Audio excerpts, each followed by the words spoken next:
Hola chiquillos, ¿cómo están? Nos volvemos a encontrar nuevamente en este nuevo tutorial de química en donde vamos a analizar un compendio, ¿no es verdad?, de diferentes contenidos, ¿cierto?, pero que están relacionados unos con otros. Como objetivo general, ¿cierto?, de esta guía es comprender los conceptos asociados a una disolución, entender cómo se procede en estos cálculos, ¿cierto?, para poder determinar las concentraciones de estas disoluciones, y estas las vamos a ocupar, ¿no es verdad?, en determinar nuestras propiedades coligativas, y a la vez, ¿cierto?, vamos a analizar cómo la termodinámica influye en la cinética de las reacciones químicas. Por lo tanto, vamos a dividir este video en 4 etapas y vamos a partir con la primera. Esta primera clase tiene que ver con el concepto propiamente tal de entender una disolución y obviamente cómo se calculan estas concentraciones. Para comenzar, lo primero que yo tengo que saber a ciencia cierta, hablando, ¿no es verdad?, de una mezcla. Nosotros en la vida cotidiana vivimos con mezclas y estas son aquellas formadas por la unión de dos o más sustancias y las podemos subclasificar en mezclas del tipo heterogénea, que son aquellas, ¿cierto?, que están construidas, por así decirlo, con dos o más sustancias, pero al momento de mezclarlas yo las puedo visualizar a simple vista. ¿Qué quiero decir con esto? Que puedo ver, ¿cierto?, qué componentes tiene esta mezcla. En cambio, las mezclas homogéneas es la unión entre dos o más sustancias, pero que presentan un aspecto uniforme. Por lo tanto, a simple vista yo no puedo ver ni distinguir quiénes son los componentes. Bien, cuando hablamos de sustancias puras, estamos hablando de aquellas sustancias que están formadas por un solo componente. Estas tienen propiedades constantes, vale decir, no varían cualquiera sea su estado. Y además sirven, ¿cierto?, para identificarlas. Y aquí las podemos subclasificar en sustancias simples, ¿ya?, que es una sustancia pura formada por uno o más átomos del mismo elemento. Por lo tanto, todas las sustancias simples las puedo identificar sí o sí en la tabla periódica, porque son elementos, ¿cierto?, que están en la naturaleza. Y un compuesto también es una sustancia simple. ¿Por qué?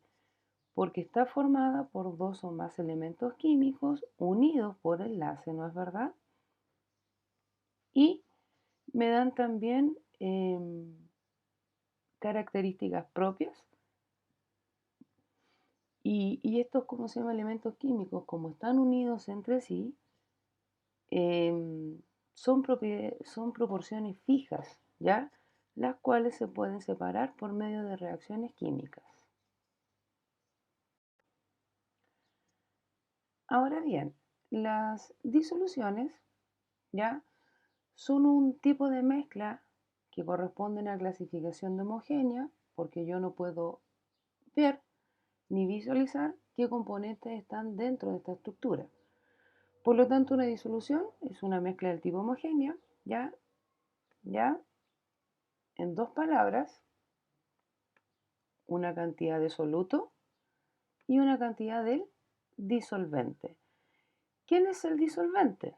El disolvente es una sustancia que compone esta disolución y generalmente es el que está en mayor proporción porque es el encargado, ¿ya?, de disolver a este soluto.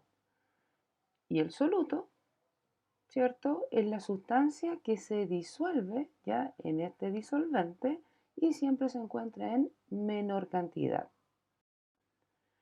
¿Cómo podemos clasificar estas disoluciones? Las podemos clasificar disoluciones gaseosas, ¿ya? En donde el solvente es el gas y el soluto puede estar en gas, líquido o sólido.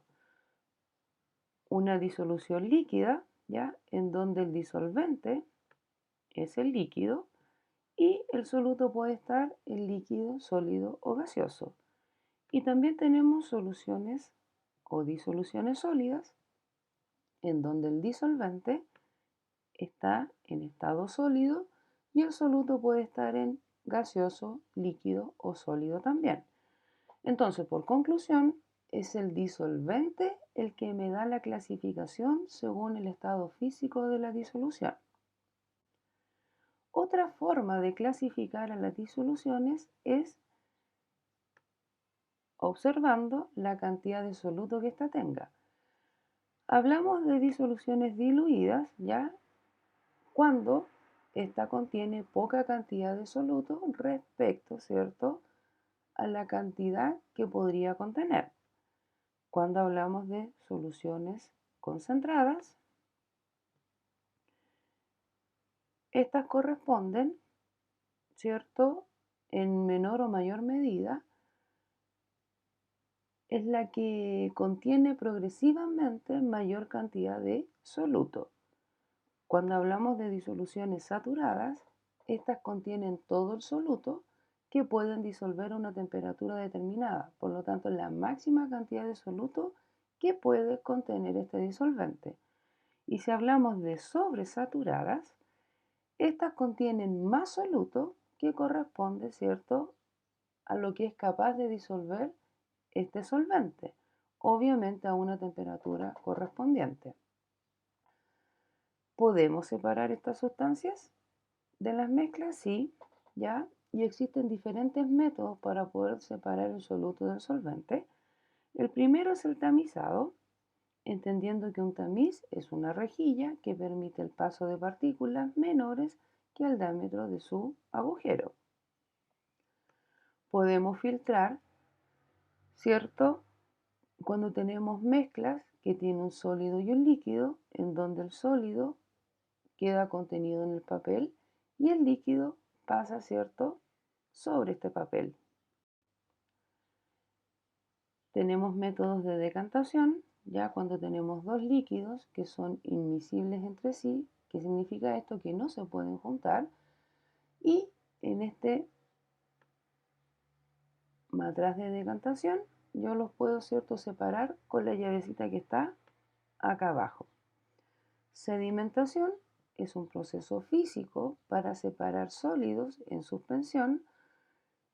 Por lo tanto, la gravedad hace acá el efecto y el sólido lentamente se va asentando en el fondo, ¿cierto?, del contenedor. También podemos, ¿cierto?, separar magnéticamente o generando una imantación para aquellos, ¿cierto?, sustancias que tengan propiedades magnéticas.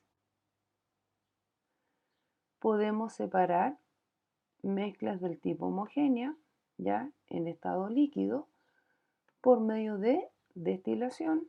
¿En qué consiste esto? Que mezclas, ¿cierto?, que tengan distintos puntos de ebullición se pueden separar utilizando, ¿cierto?, un sistema de destilación. Podemos evaporar, ¿ya? Por efecto de la temperatura, yo puedo separar el solvente, ¿cierto?, por evaporación y quedarme solamente con el soluto. También tenemos otro método llamado cristalización, en donde es un método contrario a la disolución y se utiliza para separar sólidos de un líquido. Y también tenemos finalmente la cromatografía, ya que se basa en las diferentes velocidades de los componentes de una mezcla al ser arrastrados por un disolvente. Bien, ahora, nosotros podemos calcular matemáticamente la concentración de una disolución, sí, y lo podemos hacer, ¿cierto?, utilizando en primera instancia unidades de porcentaje de concentración, pero estas son del índole físicas, ¿ya? Y se expresan en porcentaje, masa-masa, masa-volumen o volumen-volumen. Veamos el porcentaje masa-masa. ¿En qué consiste esto? Matemáticamente en dividir la cantidad en gramos de soluto que yo tengo y lo divido por la masa total de la disolución, entendiendo que la disolución o solución, ¿cierto?, es igual al soluto más solvente. Fijémonos en este ejercicio. Dice calcular el porcentaje masa-masa de una solución formada por 30 gramos de soluto y 170 gramos del disolvente. Por lo tanto, como es un porcentaje, puedo utilizar la fórmula o puedo hacer una regla de 3. Si utilizo fórmula, serían la masa del soluto, 30, y la tengo que dividir, ¿cierto?, por la masa total de la disolución. Por lo tanto, serían 30 más 170, eso serían 200. O bien, y multiplicarlo por 100. O bien, o hacer una regla de 3 y me pregunto cuántos gramos de soluto están contenidos en 100 gramos de la disolución. Si yo sé que tengo 30 en 200. Y en ambos contextos me va a dar un 15%. Bien, ahora, ¿qué significa este 15%? Significa que yo tengo 15 gramos de soluto contenidos en 100 gramos de la solución. Y la misma operatoria matemática la podemos utilizar para el porcentaje masa-volumen. ¿Cuál es la diferencia con el anterior? Que la masa sigue siendo en gramos, pero el volumen ahora de la disolución está en ml y eso lo multiplico por 100. Veamos ahora el porcentaje volumen-volumen, en donde el soluto está en ml y la disolución también está en ml y eso lo multiplico por 100. Y esas serían las concentraciones de unidades físicas, ¿ya?, para poder relacionar soluto y solvente. Pero también tenemos las unidades químicas de concentración. ¿Por qué se le llaman química? Porque las concentraciones se pueden expresar, ¿cierto?, por métodos químicos, ¿ya?, en donde la palabra mágica que aparece son los moles, porque recuerden que los químicos hablamos de cantidad de sustancia y eso está relacionado con los moles que tengo, ¿cierto?, de sustancia. Por lo tanto, hablamos de molaridad, que son moles partidos por litro, molalidad, moles partidos por kilo del solvente, y la fracción molar son los moles de soluto dividido por los moles totales que están contenidos en esta disolución. ¿Para qué me sirven estas? Ya, para lo que viene, ¿cierto?, que son las propiedades coligativas. Y como estamos hablando de moles, ya, entiéndase que yo puedo transformar la masa en moles utilizando la masa molar del compuesto. Y otro factor muy importante para transformar de masa a volumen es utilizar la densidad, ¿cierto?, en casos concretos. Recordando que un litro equivale a 1000 ml y que un litro equivale a 1000 centímetros cúbicos. Un kilo equivale a 1000 gramos o un gramo equivale a 1000 miligramos. ¿Ya? Pues bien, molaridad entonces, ¿ya?, son los moles de soluto contenidos en un litro de la solución. Por lo tanto, si a mí me dicen que después del cálculo tengo 3 molar, significa que yo voy a tener 3 moles de soluto disueltos en 1000 ml de la disolución. Bien, y aquí les dejo, ¿cierto?, un ejercicio, ya que lo vimos también en clase. Molaridad. La molalidad se representa con una M minúscula para hacer la acepción entre la M mayúscula, que es la molaridad, y corresponde al número de moles de soluto, ¿ya?, que están contenidos en 1 kilo del disolvente. Por lo tanto, la fórmula es moles de soluto dividido por kilo del disolvente. Este ejercicio también lo vimos en clase, pero se lo dejo, ¿cierto?, para que lo pueda volver a revisar. Cuando hablamos de la fracción molar, esta expresa la cantidad de moles de cada componente en relación a la totalidad de los moles de la disolución.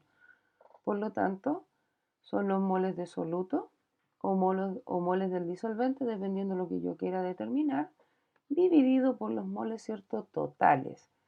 Por lo tanto, el soluto más el disolvente es igual a 1. Y aquí, ¿cierto?, les dejo nuevamente el ejercicio que analizamos en clase. Bien, ¿existen otras unidades de concentración? Sí, como por ejemplo las partes por millón, partes por billón y partes por trillón. ¿Y en qué se diferencian? Que es la masa del soluto dividido por la masa de la disolución y elevado al factor, ¿cierto?, que le corresponde. Si hablamos de millón, es 10 a la 6, billón le vamos agregando más 0, ¿cierto? El trillón le vamos agregando más 0. Y aquí les dejo, ¿no es verdad?, un ejercicio que también revisamos en clase. Y esto es lo que usted tiene que saber en relación a las disoluciones. Ahora, como ya se entiende el concepto, se entiende el cálculo, vamos a la clase número 2, que está relacionada con las propiedades coligativas. Estas propiedades coligativas son propiedades constitutivas, vale decir, depende de la naturaleza de la partícula disuelta, ¿cierto? Y esta propiedad coligativa, por lo tanto, depende de la cantidad de partículas disueltas en un disolvente y no de la naturaleza de este. Y tenemos 4 que vamos a estudiar, que es el descenso de la presión, aumento del punto de ebullición, disminución del punto de congelación y la presión osmótica. Partamos entonces entendiendo ya que aquí yo tengo el solvente, y a este solvente le voy a agregar un soluto, que son las que están demarcadas de color medio rojizo. Por lo tanto, hay un efecto que produce ya este soluto al agregar, ¿cierto?, al disolvente. Y dependiendo la, la propiedad física, es la propiedad coligativa que vamos a tener implícita. Veamos la presión de vapor. Los líquidos tienen la característica de evaporarse, ¿cierto? ¿Qué significa esto? Que tienen la tendencia de las partículas de la superficie a salir de la fase líquida en forma de vapor. Por lo tanto, esto que está acá arriba son las moléculas, ¿cierto?, que se están desprendiendo de líquido a gaseoso porque se están evaporando. Ejemplo concreto de ello es la benzina, ¿cierto? Cuando uno va a echar benzina, el olor es característico, el alcohol también es característico, se evapora muy rápido, los perfumes, por eso yo los logro olfatear, y las pinturas. Pero esto tiene que ver con la presión, ¿cierto?, de vapor que está implícita. Miremos cómo se llama la siguiente imagen. Aquí yo tengo los cambios de presión de vapor, ¿ya? ¿Qué es lo que generamos? Un descenso. Si yo le agrego un soluto, ¿ya?, a un solvente, ¿qué va a pasar con esta presión superficial? Va a descender la presión de vapor. Y esto está relacionado con la fracción molar, ¿cierto?, del soluto.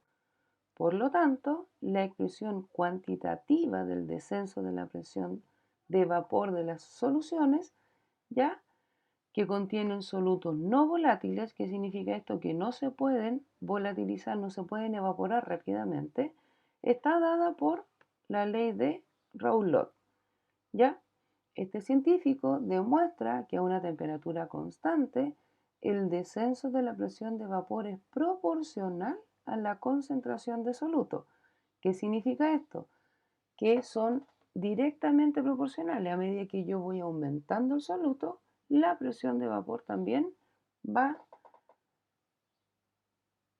en la misma línea. Bien, y aquí yo tengo, ¿cierto?, la expresión en donde el delta PA corresponde a la variación de la presión de vapor, el PA0 corresponde a la presión de vapor del solvente puro y XB corresponde a la fracción molar del soluto. Por lo tanto, tengo que dividir los moles de soluto dividido por los moles totales que tiene la disolución y ahí obtengo la fracción molar. Y aquí yo les dejo un ejemplo, ¿cierto? Paso a paso, que también lo analizamos y lo vimos en clase, pero se los dejo para que usted lo pueda visualizar. Ejercicio número 2, paso 1, paso 2, paso 3, el paso 4, 5 y la respuesta. Bien, no lo voy a volver a hacer porque ya lo vimos en clase, pero se los voy a dejar para que usted lo pueda, ¿cierto?, revisar las veces que estime conveniente. Y eso es la disminución de la presión de vapor. Vamos ahora al aumento del punto bulloscópico. El punto bulloscópico de una solución se produce cuando la presión de esta alcanza la presión de los alrededores. Por lo tanto, al agregar una cantidad de soluto, existe un menor número de partículas del disolvente en la disolución, debido a la acción de las moléculas de este soluto en las superficies, ¿cierto?, de este disolvente. Por lo tanto, el aumento de la temperatura de la ebullición es proporcional a la concentración molar del soluto. En consecuencia, delta T, que es la diferencia de temperatura final menos inicial, es igual a la constante bulloscópica, que esto aparece, ¿cierto?, en tablas y depende absolutamente del disolvente que esté usando con respecto a la molaridad. Y aquí están, ¿cierto?, las tablas que yo les mencionaba y dependiendo del solvente que yo esté utilizando es el valor de la constante bulloscópica que yo voy a utilizar.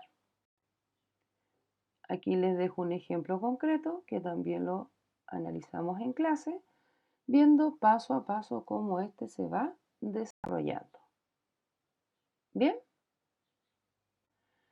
veamos ahora el descenso del punto de congelación. ¿Se parece al anterior? Sí, porque es como la misma fórmula, pero los conceptos son distintos. La temperatura de congelación es más baja, ¿cierto?, que la temperatura de congelación del disolvente. Por lo tanto,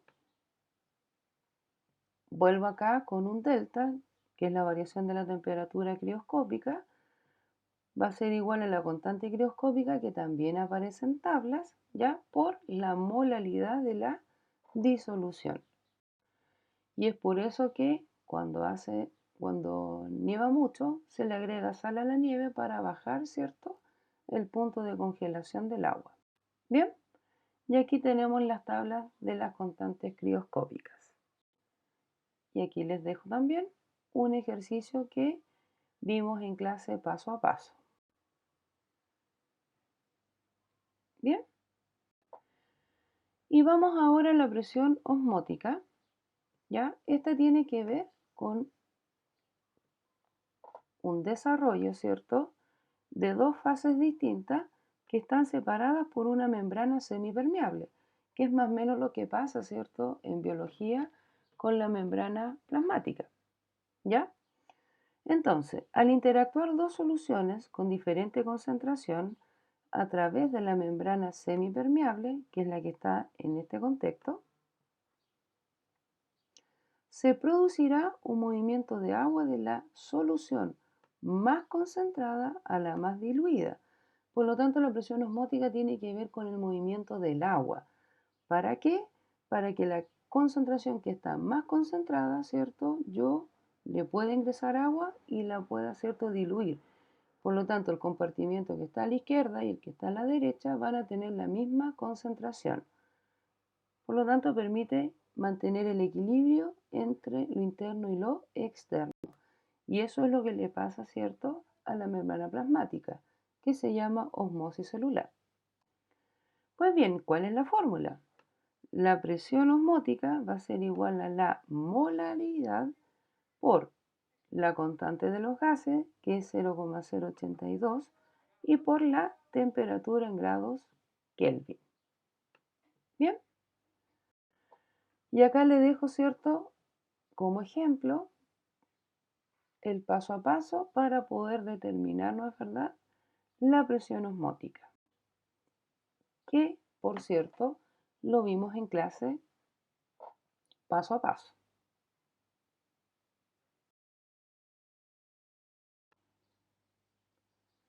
Vamos ahora a la clase número 3, que tiene que ver con cinética química.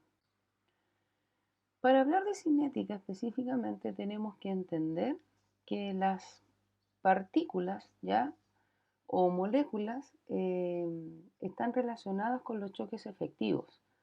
Por lo tanto, yo puedo aumentar estos choques o disminuirlos dependiendo de la energía de activación también que tenga la reacción química. Y eso lo vimos en clase, ¿cierto?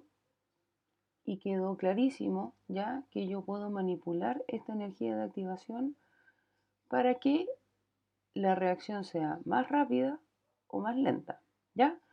Por lo tanto, la velocidad de la reacción corresponde al cambio, ¿ya?, de un reactivo o de un producto con respecto al tiempo, ¿ya? ¿Por qué?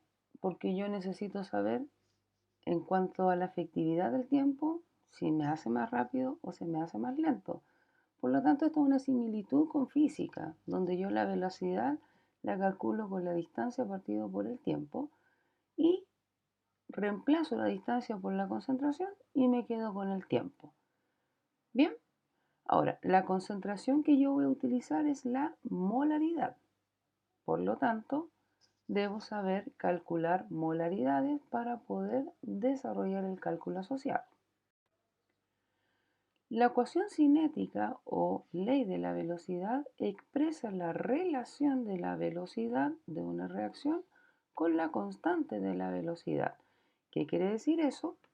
Que matemáticamente acá yo tengo mi reacción química balanceada, equilibrada, porque tengo los coeficientes de estequiométrico, y la velocidad viene dada por la constante por la concentración del reactivo A elevado a X por la concentración del reactivo B elevado a Y. Y hay que hacer, ¿cómo se llama?, una gran diferencia. X e Y ya se obtienen de manera experimental. Por lo tanto, la velocidad yo no la puedo calcular si no lo hago dentro de un laboratorio con datos reales y específicos con las condiciones en que yo estoy desarrollando el proceso. Porque recuerden que la temperatura también puede variar, ¿cierto?, los resultados posibles. Ahora bien, no confundir X e Y, ¿ya?, que se obtienen experimentalmente con los coeficientes estequiométricos, que en este caso es A y B.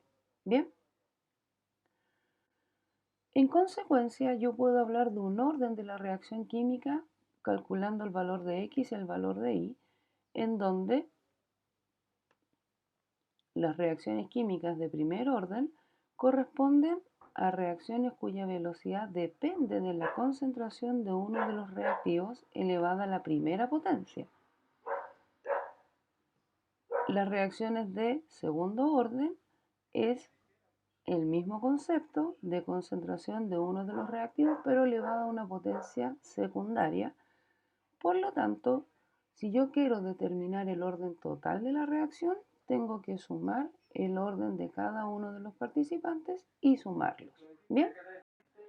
Ahora bien, acá yo tengo un ejercicio, ¿ya? Y como les dije, es 100% experimental. Por lo tanto, aquí me están dando las concentraciones de NO y las concentraciones molares del hidrógeno con su respectiva velocidad. Y haciendo el cálculo respectivo, ¿cierto? Con la fórmula que ya les presenté, yo puedo determinar, ¿cierto? Que del experimento 1 y 2 ya se está duplicando la concentración del NO a una concentración constante de hidrógeno. Por lo tanto, la velocidad se cuadruplica en consecuencias de segundo orden. Ahora, del experimento 2 y 3, se muestra que al duplicar la concentración de hidrógeno, ¿ya? Y la constante de NO se mantiene y la concentración de NO se mantiene constante, la velocidad se duplica, por lo tanto es de primer orden. Bien, y si yo sumo el orden total de la reacción de segundo orden y de primer orden, me da un orden total de 3. Bien, ahora, ¿qué pasa con la velocidad y la temperatura? Para que la reacción se lleve a cabo, ¿ya? Dependemos de dos factores: la dirección de la colisión de las partículas y la energía asociada de la colisión. Por lo tanto, la dirección es la orientación correcta que permite que los enlaces se puedan romper de los reactantes para formar enlaces nuevos de los productos. Y la energía asociada de la colisión es la energía mínima ya que se requiere. Por lo tanto, estamos hablando de una energía de activación, activa el proceso. Por lo tanto, se define esta energía, ¿ya? Para que usted entienda que es la energía mínima necesaria que yo requiero para que ocurra la reacción química. Bien, ¿puedo favorecer yo la velocidad de una reacción para que ésta sea más rápida o más lenta? Sí, utilizando catalizadores. ¿Qué hace el catalizador? ¿Ya? Es una sustancia que no reacciona con, con la reacción química propiamente tal, porque si reaccionara me estaría transformando en otra cosa. Entonces son pequeñas porciones de esta sustancia que disminuyen la energía de activación. Y al disminuirla, obviamente yo obtengo una eficiencia mucho más estable con respecto a la velocidad de la reacción. ¿Dónde lo utilizamos? En catálisis heterogéneas, en catálisis homogéneas, en catálisis enzimáticas, como por ejemplo un convertidor catalítico. Bien, que también lo analizamos y lo vimos en clase. Ahora, ¿qué factores me van a modificar en síntesis la velocidad? La concentración, una mayor cantidad de partículas favorece los choques efectivos. La temperatura, mientras más alta sea la temperatura, implica que la cinética de los choques sea más eficiente. Utilizando un catalizador favorece la colisión. El estado físico en sólidos está asociada a superficies de contacto y la presión en gases actúa de forma similar a la concentración. Bien, y eso es con respecto a la velocidad. Por lo tanto, hay un equilibrio, hay una cinética implícita para que esta reacción química pueda ocurrir. Pero ¿cuándo hablo de un equilibrio químico? En una reacción química, generalmente los reactivos no se consumen por completo, sino que se obtiene una mezcla donde coexisten reactivos y productos. Por lo tanto, cuando llegan a este punto, estamos diciendo que vamos alcanzando el equilibrio, ¿cierto?, de esta reacción química. Si se fijan, A y B son los reactantes. A medida que transcurre el tiempo, estos se van consumiendo y va apareciendo el producto.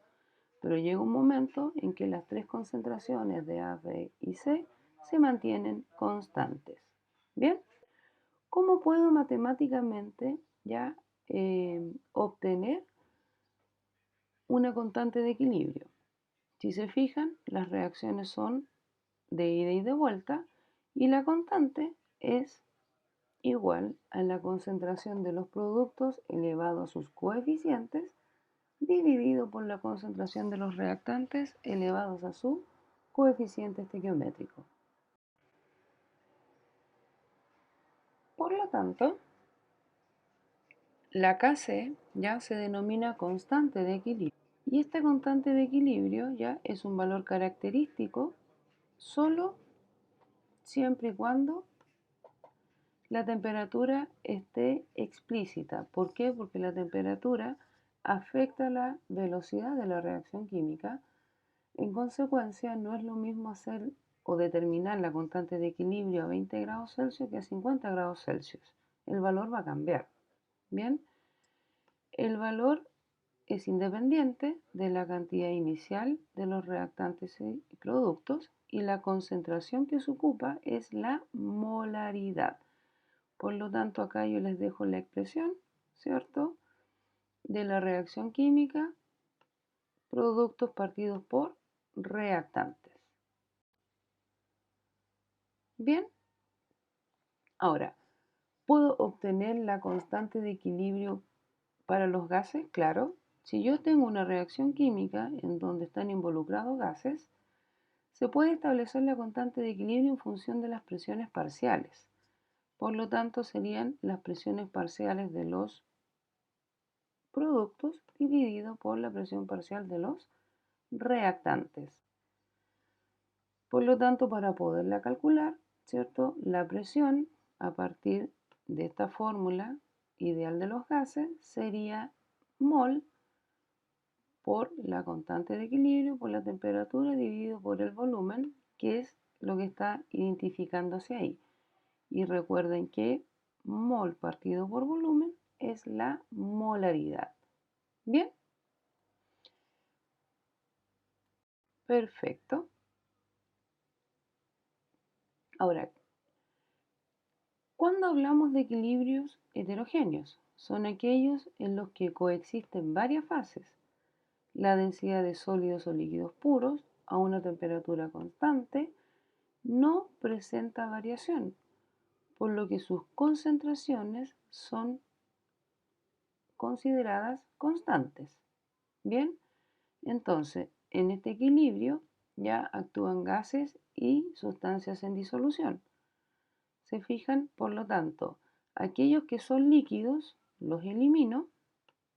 Bien, aquellos que son sólidos también los elimino y me quedo solamente aquellos que tengan estado acuoso o que estén en estado gaseoso. Por lo tanto, la constante de equilibrio ya va a modificarse en este contexto. Ahora bien, ¿qué significa este valor de la constante? Cuando el valor de la constante es mayor que 10 elevado a 3, el equilibrio está favorecido a la formación de productos. Cuando el valor de la constante está en 10 a la menos 3 y 10 elevado a 3, ni los reactantes ni los productos son favorecidos. Pero cuando es el valor más pequeño que 10 a la menos 3, esto favorece a los reactantes. Por lo tanto, hay que determinar, ¿cierto?, qué me está diciendo este valor y lo que le acabo de mencionar me va a poder direccionar, ¿cierto?, si favorece a los reactantes o los productos o literalmente no ocurre nada. Bien, ahora, ¿yo puedo modificar el equilibrio? Sí, y el señor Le Chatelier habla del principio, ¿ya?, en donde se pueden modificar las condiciones de un sistema que se encuentra en equilibrio, ¿cierto?, para que éste pueda adoptar nuevamente condiciones para alcanzar el nuevo estado de equilibrio. Por lo tanto, el principio dice, si en un sistema en equilibrio no se varía algún factor que afecte el equilibrio, este evolucionará en el sentido en que se tienda a contrarrestar dicha variación y lo podemos modificar subiendo o bajando la concentración de algún participante, subiendo o bajando la presión en estados gaseosos o subiendo o bajando la temperatura. Bien, por lo tanto, los cambios de concentración de alguna de las especies químicas del sistema, la reacción se va a desplazar en el sentido que permite alcanzar nuevamente el equilibrio. Cuando hablamos de sistemas gaseosos, hablamos de la variación de la presión, que debo primero saber dónde tengo la mayor cantidad de volumen. Y en este caso, acá yo tengo 3 volúmenes con relación a 2. Entiéndase que estamos hablando de moles. Bien, por lo tanto, al aumentar la presión o disminuir la presión, tengo que ver hacia dónde se desplaza, en donde encuentro la mayor cantidad de moles, ¿cierto? Y de esta manera discriminar si se va hacia los reactantes o se dirige hacia los productos para alcanzar el equilibrio nuevamente. Cuando hablamos de la temperatura, estamos hablando literalmente de reacciones exotérmicas, que son las que liberan energía, y las endotérmicas, que son las que requieren energía. Por lo tanto, me tengo que posicionar frente a la reacción química y determinar si está siendo exo, y ahí predecir si yo aumento o disminuyo la temperatura, hacia dónde favorezco el equilibrio. Bien, perfecto. Y ahí les dejo un ejercicio. Y esto es en relación a la clase número 3, que tenía que ver con la cinética química. A la última, que está relacionada con la clase número 4 y que vimos acá, termodinámica. La termodinámica ya es una parte de la física que estudia literalmente las transformaciones entre el calor y el trabajo que acompaña los procesos químicos. Recuerden que este cuadrito que está acá es sumamente importante. El flujo de energía siempre se va a proceder desde el que tiene el foco más caliente a aquel que tiene el foco más frío. Por lo tanto, el principal foco de estudio ya son las propiedades macroscópicas, principalmente denominadas funciones de estado. ¿Y qué es lo que es una función de estado? Vuelvo a repetir, es una propiedad macroscópica por la cual su estado solo se realiza por medio de la variación de la relación entre el estado inicial y el estado final. Por lo tanto, químicamente yo tengo que ver qué es lo que ocurre inicialmente con respecto al calor y qué ocurre finalmente si yo absorbo o libero energía. En consecuencia, vamos a estudiar 3 funciones de estado, que es el delta H, la entalpía, que es la energía calórica, el delta S, que es el grado de desorden, y a este se le llama entropía, y la energía libre de Gibbs, que está hablando de si un proceso es espontáneo o no espontáneo. Si yo voy a lo macro, me voy a encontrar con este universo. Por lo tanto, el universo tiene sistemas termodinámicos, ¿ya? Parte del universo del interés del estudio, y ocurren las reacciones químicas y físicas de interés. Y este universo, ¿cierto?, está rodeado, y le llamamos a ese alrededores, que es el entorno del sistema termodinámico, en donde puede ocurrir, ¿cierto?, que este sistema termodinámico pueda hacer intercambios de masa o energía, ¿cierto?, con el medio ambiente. Pero eso va a depender de qué sistema termodinámico está hablando. Tenemos 3 tipos. Sistema abierto, aquí yo puedo intercambiar la masa y la energía con el alrededor. Sistema cerrado, solamente puedo intercambiar energía y no masa. Y en el aislado no puedo intercambiar ni masa ni energía. Miremos esta gráfica. Tenemos acá la energía de activación, ¿ya?, y la energía de la reacción.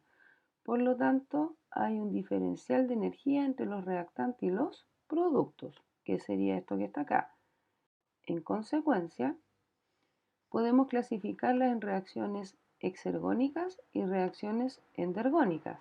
La exergónica libera energía y la endergónica consume energía. Por lo tanto, la energía de los reactantes siempre va a ser mayor que en los productos en la exergónica, y en la endergónica la energía de los reactantes va a ser menor que la de los productos. Pero ¿cómo yo químicamente puedo obtener ya esta constante o determinar, ¿cierto?, cuantitativamente la energía que está dentro de un sistema? Y eso lo hace el calorímetro, que es un instrumento que sirve para medir cantidades de calor transferidas de una reacción, bien, y que tienen que ver con el calor y el calor específico. Entendiendo esto, estamos en condiciones de poder hablar de la primera ley de la termodinámica. Bien, y esto tiene que ver con la energía interna que tiene este sistema, entendiendo que Q es el calor, ¿cierto?, que está en juego. Si Q es positivo, estamos hablando que el sistema me va a absorber calor. Si Q es negativo, me está diciendo que el sistema va a perder calor. Y esto está explícitamente unido con el trabajo. ¿Ya? ¿Qué significa? A más calor absorbido, mayor trabajo realizado por el sistema. A menor calor desprendido, menor trabajo realizado sobre el sistema. ¿Bien? ¿Cierto? Y ahí hay calor y trabajo, son formas equivalentes de variar la energía de un sistema termodinámico. Por lo tanto, lo anterior me permite hablar de la entalpía, que es la letra H, ¿ya? Y se define ya como una función de estado. Por lo tanto, si es función de estado, tengo que tener un estado final y un estado inicial. Es decir, su variación solo depende de los estados iniciales y finales. Dado que el calor no es una función de estado, suele medirse a volumen y presión constante. Bien, entonces, la entalpía de una reacción es igual a la sumatoria de las entalpías de los productos menos los reactantes, porque es una función de estado. Si delta H es negativo, significa que los productos tienen menos energía que los reactantes. La reacción libera calor, por lo tanto es una reacción del tipo exotérmica. En caso contrario, si el delta H es positivo, los productos tienen mayor energía que los reactantes, la reacción requiere calor y la reacción es endotérmica. Bien.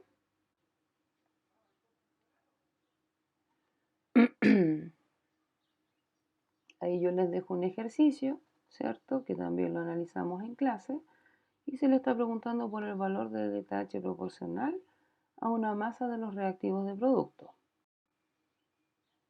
Aquí también les dejo otro ejercicio. El valor del delta H en una reacción es igual y de signo opuesto al valor del delta H de la reacción inversa. Tercer punto, el valor del delta H de una reacción es el mismo si transcurre directamente por etapas, y esto se le llama ley de Hess, que también lo vimos, hicimos ejercicio con respecto a esto. Y el calor de formación, por lo tanto, viene dado por la sumatoria de los delta H de formación de los productos menos la sumatoria de los delta H de formación de los reactantes. Bien, perfecto.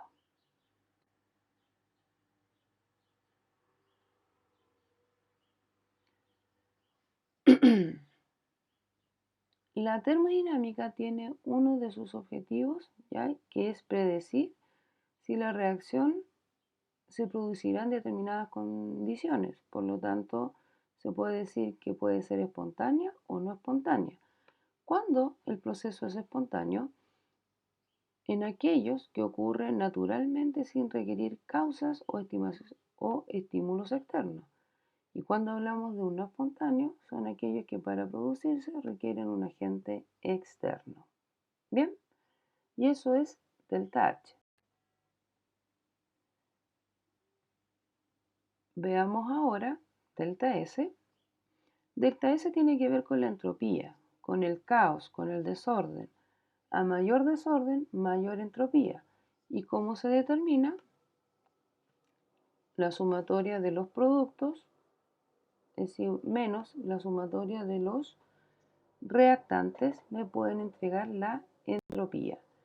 Por lo tanto, si delta S es positivo, tiende al desorden, al caos. Ya por lo tanto el proceso es espontáneo. Si delta S es negativo, tiende al orden, por lo tanto el proceso es no espontáneo. Ahora bien, el señor Gibbs ya logra unificar el delta H y el delta S y dice que al igual que la entalpía y la entropía, la energía libre de Gibbs o entalpía libre G es una función de estado, por lo tanto su variación solo depende del estado inicial y final del sistema. ¿Y cómo se define?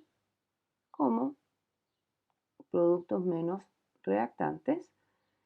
Si delta G es negativo, vale decir menor que cero, la reacción es espontánea. Si es mayor que cero, la reacción es no espontánea y si es igual a cero, el sistema está en equilibrio.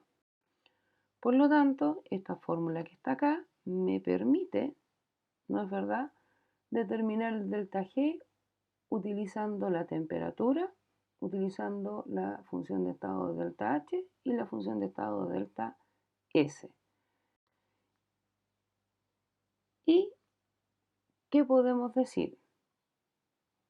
Si yo relaciono los tres conceptos, me voy a encontrar, ¿cierto?, con características de, dependiendo del signo, del delta H, delta S y delta G, si voy a tener una reacción espontánea o no espontánea. Si yo relaciono delta G y la constante de equilibrio, me permite, ¿cierto?, medir condiciones termodinámicas que establecen un proceso químico. Por lo tanto, delta G es igual a menos RT por logaritmo natural de Kc. Pero esta fórmula no la vamos a utilizar, pero sí es sumamente importantísimo que si delta G es menor que 0 y Kc es mayor que 1, el proceso es espontáneo. Si delta G es igual a 0 y Kc es igual a 1, estamos en equilibrio. Y finalmente, si delta G es mayor que 0 y Kc es menor que 1, estamos hablando de un proceso no espontáneo. Bien, y ahí estamos graficando, ¿cierto?, la relación entre delta G y la constante de equilibrio. Bien, estimados estudiantes, hemos terminado, ¿cierto?, el tutorial. Espero que les sirva ya para lo que les viene, que es la evaluación. De mi parte, me despido, ¿cierto?, quedando atenta a sus comentarios y seguir fortaleciendo, ¿cierto?, su aprendizaje, que eso me tiene muy contento porque vamos súper bien. Ya, chiquillos, que estén muy bien, cuídense, chao, chao.